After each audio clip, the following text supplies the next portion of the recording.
This video is sponsored by me. If you head over to my Twitch page, twitch.tv/DazzVideos, not only will you be able to see a full recorded stream of me reacting to this entire direct unedited, but you'll also be able to see, over the next few weeks, I'll be hosting the JRPG September Marathon, where almost every day of the week I will be playing Xenoblade Chronicles 2 and Dragon Quest XI for over 6 hours. I really want to complete those JRPGs and I never find the time to do it, so I'm going to dedicate pretty much the entire month to tackling it. I'm also just reinventing and upgrading my streams as a whole, so if you want to see how that all turns out, be sure to give it a look. And the idea of reinventing myself kind of transitions nicely here, because I never really make these kind of off-the-cuff discussion videos about the latest Nintendo news, so I figured I might as well give it a try. Yesterday we had another big Nintendo Direct dropped onto us, and considering it was my birthday, I kind of hyped it up. Now, I know I shouldn't really get too excited about the premise of another Pikmin game or a Pikmin port coming out. I always end up in some regards kind of getting caught up in all of it. Especially with everyone building it up on Twitter, I was thinking maybe things would line up this time. The 2020 release calendar for Nintendo is looking a little bit naff at the moment, and the Direct in this time period would fairly nicely line up to fill that gap. I know that the announcements were about 2019 and they directly kind of said that, but I was at least a little bit hopeful for 2020 stuff, and we saw a good chunk of stuff, so it was plausible, but it never really turned out to be. And I think the whole theme I found with this Nintendo Direct is that I felt disappointed, but I felt guilty about being disappointed. This Direct showed off a lot of stuff. Right off the cuff, it showed off Overwatch on the Nintendo Switch, which is, for a lot of people, a big deal. It introduced gyro controls, but beyond that, I also just wasn't very hyped up for it. We'd already seen leaks beforehand thanks to a random bag, and generally I was just kind of over the idea. Not to mention, with it being a port, I'm always concerned on a Nintendo Switch console that it is gonna be horribly downgraded. It's not gonna look good. Not to mention, Overwatch is a massively multiplayer online game. Is it gonna have cross-functionality with the PCs and the other console games, or is it gonna be its own little server? I already have Overwatch on PC, and honestly, it's gonna be an uphill battle if Nintendo wants to kind of convince me to get Overwatch. I'm just not that hyped up for it straight away. Right after that, they showed off Luigi's Mansion 3, which they also announced as part of their actual, hey, come see our Direct, and honestly, again, it looks nice, it looks great, but all they did was show off, like, 3 extra floors and a new mode, and that's cool. But I don't really, it doesn't attract me. It's just like, it's one of those things where I feel guilty for not caring. I don't really care about seeing the extra flaws and the background designs all that much, and the new multiplayer mode is interesting, but it didn't show too much. It's just that can be 8 players. You play little mini games. Okay. Something that did throw me quite a curveball. I was somewhat expecting some kind of Kirby representation to show up, but I wasn't expecting this. Super Kirby Clash is, I think, one of the very first free-to-start Nintendo Switch games. Clearly it's just a spin-off that's almost a mobile game, but on the Switch, and I haven't gotten around to playing it yet, but it seems interesting. The fact that it's free means I am probably going to at least buy it, and probably not spend any money after that, but it seems interesting.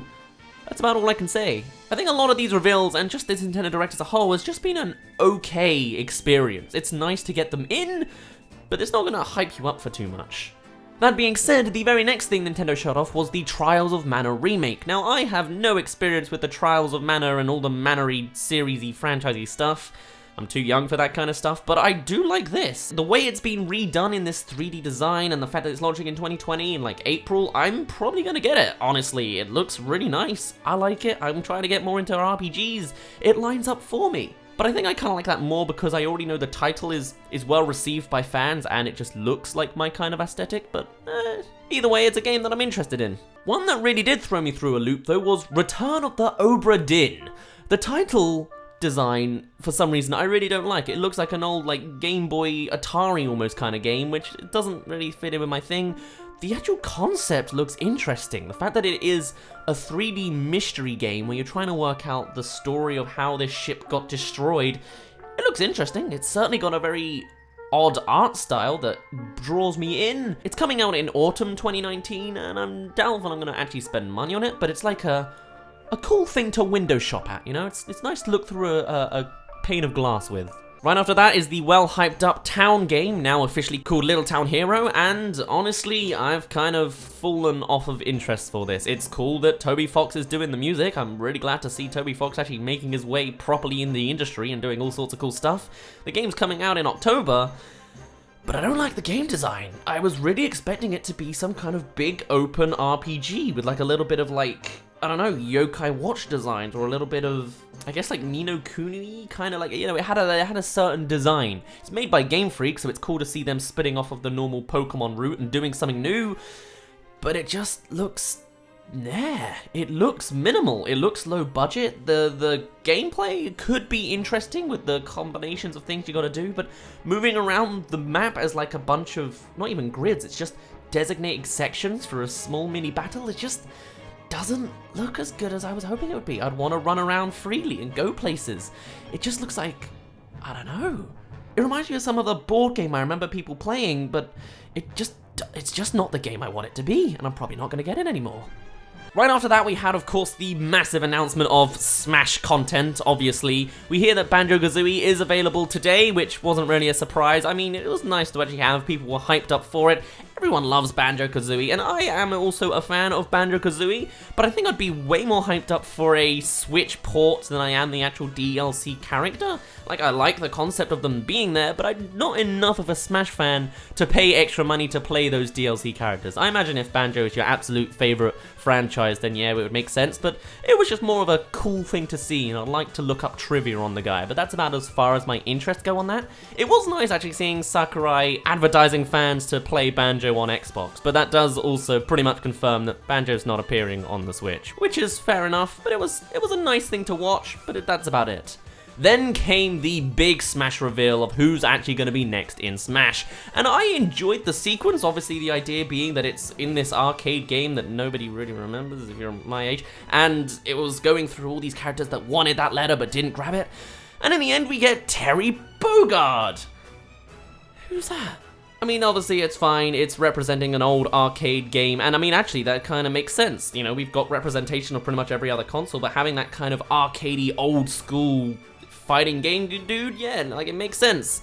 It's just a shame that that is the next guy, which kind of makes sense considering right after that, I think Nintendo knew that anyway, because they then announced more DLC characters are coming. That's probably the biggest news out of all of this. I was legit just expecting 2 more, and that's why I made a video literally last week about the end of Smash Ultimate.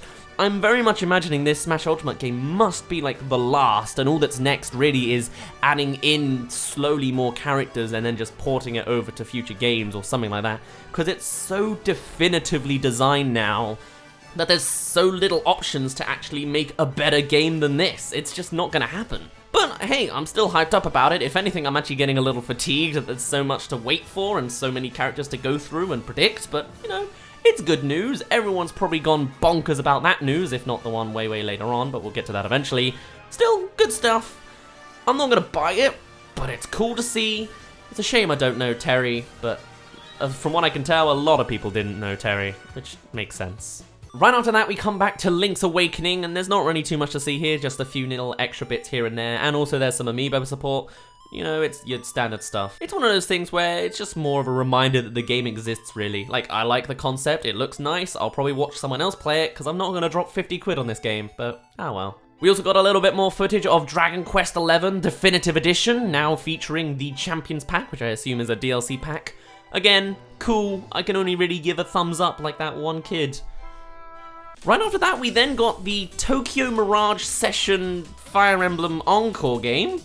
Okay, I remember it being revealed like years ago, and I guess it must have been popular enough to get a port, but I don't see too many people going ecstatic and crazy over this. Many of these releases very much seem to be the games that Nintendo did have in the works, but didn't really feel was relevant enough for a slot at their E3 event. It's more like it was them dropping their baggage after E3 was done. Following that, I think we then got a port of Deadly Premonition 2, A Blessing in Disguise, or this is a full-blown sequel. I know nothing about the Deadly Premonition games. All I know is that visually I wasn't impressed, presumably because it's an old game being ported over, but some people are really ecstatic about this. It's coming out in 2020. Clearly, I'm not the demographic for it, hence why I feel guilty for not really being too interested, but there you go. Right after that, we then also got Divinity Original Sin 2 Definitive Edition. That looks interesting. Again, I know nothing about it. Is it new? Is it not? It looks interesting. It looks like an MMORPG, but I don't think it is. Oh well. Right after that, we then got an announcement from Bethesda, introducing Doom 64, which is cool. I'm sure Doom fans are going crazy about that, but again, I was a tad confused. I was thinking, considering I don't know any of the Doom games, and certainly not the 2D ones, I thought they'd already done this. Is there really much difference with all the one? It's to the point where they're just slowly reporting all the old Dooms, which is cool. It's not really oversaturation per se, but it's like the trailers all look the same. They're just kind of there. It's nice. You know, what more can I say about that? A little bit less nice is immediately after that we then got Rogue Company, a new IP being made that's just a generic first-person shooter with some actor bait in it. Oh, you should buy this game because you know that face. I mean, I haven't even... I know there was a trailer for the same game on PlayStation before this Direct, and I haven't looked at it, but I assume it's all the same stuff. It's just some company making some generic game with some budget behind them that they just brought over to the Switch. It's not really for the demographic of Switch players, it's just there. Speaking of it's just there, we then get Pokemon Sword and Shield, the game everyone's a fan of right now. Oh god, I am not a fan of this game. I'm gonna buy it, I'm gonna be the problem that pays money for these things, but there wasn't anything it was just filling off a quota. You can now customize your characters with gloves and hair designs. You know, like the Miis could do in 2006. They also showed off a new game mode where you can camp around with your Pokemon, which looked okay, you know, it was like the normal like Pokemon Ami, but now with multiple Pokemon, and you can make curry, because that's a massive thing in England. And then also they introduced a couple Pokemon. I liked the T1, that makes sense, you know. I mean, it was pretty much predictable from a mile away. I wasn't expecting a bird with a fish in its mouth, I'll be honest. I don't really know what I think about that. I don't remember seeing those kind of fish in England ever. Like, it's supposed to be, I guess, kind of like a pelican, but it's new, interesting, weird.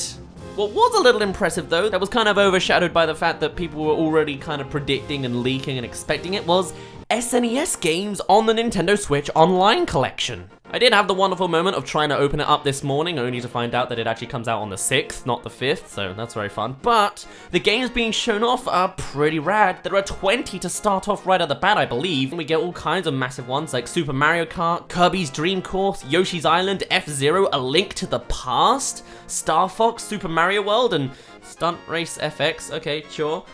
That's really cool. And actually, a thought that I hadn't even really thought about before, yeah, it is impressive that they haven't bumped up the price of this thing. It's cool. It's taken bloody years to get to this point, but it's going, which is nice. Maybe one day we'll get Nintendo 64 games and then GameCube games. I just want GameCube games, man. I haven't seen those things in years. But still, it was a very cool addition. I appreciate how they did it. Cool stuff, good stuff, you know. Brett, where's that kid with the thumbs up again? Give him, yeah, give him a gun. They also introduced a new SNES controller add-on for the Switch.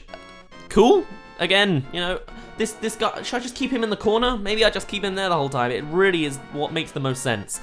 Like, it's cool. They've got the GameCube one, makes sense for Smash. SNES one for SNES games. Great. Tetris 99 came in with some new modes. They have some actual multiplayer on your actual local couch, as well as some new themes. I'm gonna try and avoid this with a 10-foot pole. I have played way too many hours into Tetris 99 and I haven't won once. I've got third. I'm gonna take that as my shining golden armor winning prize, because no. Get it away from me. Mario and Sonic also came in with their Olympic Games again, and now they've got retro sprites. We saw them before, but at least they showed them off again. And I'm a little iffy on it. Again, like, I'm still not gonna buy the game. I'm just gonna complain about it from a distance, like I always do, I guess. But I feel like this could have done with just like some polishing. Do some new frames, you know? Sonic Mania was extrally hyped up because it got the retro Sonic game and added extra frames to make it look better. Look at Bowser doing flips into the water. That's not fun.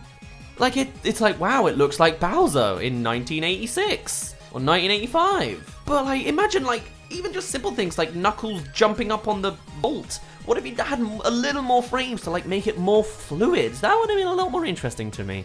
There's also a story mode now, which actually makes me almost want to get the game, but that's cool. It's weird that it's just in a game that they're going into a game to play Olympics, but alright. If they incorporate retro stuff, that's cool too. Otherwise, Daemon X Machina has a new demo. I'll pass. Also, the whole thing's copyrighted anyway, so screw that thing. They also introduced Jedi Knights 2, The Jedi Outcast, an old game being ported over to the Switch. Is this one of those amazingly good Star Wars games I've heard about? Because if so, that's pretty cool. It would have been nicer if it had like an actual remake design, but maybe it's all copyright issues with EA holding the whole things and trying to rip money out of them. But, you know, cool. The Witcher 3 I was initially really hyped up about until I actually saw more gameplay and realized it looks like just terrible. It's been downgraded so much that I'm not gonna get it anymore, but cool. Assassin's Creed Black Flag is also a thing that's interesting. It's kind of old at this point and already got leaked about a bunch, so I'm not really that interested in it. There was also Dauntless, which I know absolutely nothing about, but it's there. But then beyond that, there was some more games coming out in the future. I think they're all 2020 games, but I could be wrong on that. We've got Farming Simulator 20. Apparently there were 19 other of them. Ni no Kuni 2 Definitive Edition. Just Dance 2020, which I'll just have on the Wii, thank you very much. Grid Autosport, NBA 2K20, Call of Cthulhu, The Outer Worlds, Devil May Cry 2, and Vampire.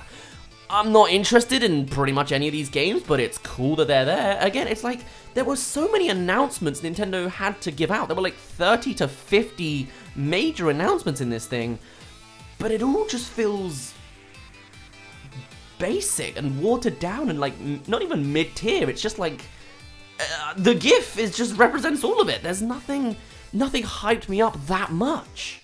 After that montage, we then got 5 minutes and 15 seconds of Animal Crossing New Horizon, which, oh my god, nothing was new. It was just all the same stuff, speaking as if we were 5. I know, stop talking. And then that was the end, with one more thing to go, being Xenoblade Chronicles, remade and made a new definitive edition. I was pretty happy with that. I've been enjoying Xenoblade Chronicles 2. I'm gonna, literally doing that JRPG marathon with Xenoblade Chronicles 2 in a bit when I finish that game properly. But yeah, I could do with the original on the Switch. That's pretty rad. It's not the biggest ending deal, but I mean, it was nice. It was there, I enjoyed it, but again, even when I enjoy it and I'm hyped up for it, there's nothing that hits. It's just there, it's like a light slap of news. And then after that, we then had Sakurai talking all about Smash. It was supposed to be specifically just him talking about Banjo-Kazooie. I watched it for about 5, maybe 10 minutes, and then left. And then, hey look, they announced Sans in Smash after the Nintendo Direct as its own separate thing, advertising a thing that wasn't even supposed to be advertising it. He's a Mii costume, sure, but literally, this is the most interesting, this is the piece that's trending on Twitter right now. And they put it after the Direct in an own little bubble on a thing that didn't even advertise it. Like, come on, Nintendo. I try not to hype myself up too much for these things, but this Nintendo Direct was lining up to be a lot of interesting things. 2020 is looking dire right now, and if it wasn't going to be now, then are they going to do another Direct in 2 months to announce some things? Or are we going to have just another deserted beginning half year? We have no Pikmin, there's no Bayonetta 3 news, nothing on Donkey Kong. There was all sorts of series that could have had something, and I feel bad for saying that. Nintendo has shown off so many new things. We got all sorts of SNES games. We got that new town game actually coming out. Pokemon Sword and Shield and Luigi's Mansion were there. They're the ones advertised on the front of the Direct, but they barely showed anything of interest. It was just kind of like a clickbait to get you in. Things looked cool and there were some interesting choices and nice things there, but everything was just mediocre. And I am a little bit disappointed by it all. And I feel bad because it looks like that was a lot of effort. But at the same time, this just feels like the stuff that didn't make the E3 cut. I'm hoping we get at least one more Direct this year, because I need something for 2020 to go on. But otherwise, we'll see, I guess. I'd specifically planned to delay my latest gaming video that was going to come out tomorrow in place of making some Nintendo Direct-based video. I've got this one here, just off the cuff discussing it, and I might make another one about a bunch of characters that could go into either the DLC slots that are now suddenly open and more of, or I could go about the Mii costumes like Sans. But otherwise, there's really nothing to make a video on. Luigi's Mansion 3 has some flaws. Terry? I don't think anyone's that interested. Doom 64? Yeah, okay. Animal Crossing has nothing new, Xenoblade Chronicles looks nice, and Return of Obra Dinn is like a wonderful underdog, strange little thing no one was expecting, but otherwise, there's just nothing to say. And I am a little bit disappointed. I'm hoping Nintendo can pick up the pace a little bit in the future, but I guess they've just blown their loads off already this year, that they're kind of trailing down behind now. I guess we'll just have to see. Oh well. I clearly need to do a lot more reinventing of this whole format because I've been rambling way too long and I need to learn to shorten what I say and also say what I need to say in a better, more concise way of saying it. But we'll get around to it. Let me know what you thought. Should I just not talk my own thoughts off script? Maybe I should always plan these things out a little bit better. I thought I'd give it a try. It was something to do, and also I already delayed my next video, so I needed to make something. So I guess we'll talk Nintendo Direct. If you have any dire opinions that you really want to tell me, let me know. If you think this was actually great, or if you have ideas of what Nintendo's doing next, or just want to rant about this Direct just kind of being one big thumbs up and nothing really substantial, feel free to comment about them. I'd love to hear what people have to say, because I'm just a little bit... nah. It wasn't the worst thing in the world to have at the end of my birthday, but you know, it was just kind of a, yeah. Alright then. I better get to work on my other actual video now, and also don't forget, do see my Twitch channel if you want to see some extra super crazy JRPG marathoning and my soul leaving my body over the course of 2, 3, 4 weeks, but otherwise, I should end it off here. My name's been Dazz, you didn't really care, and I'll see you in a bit.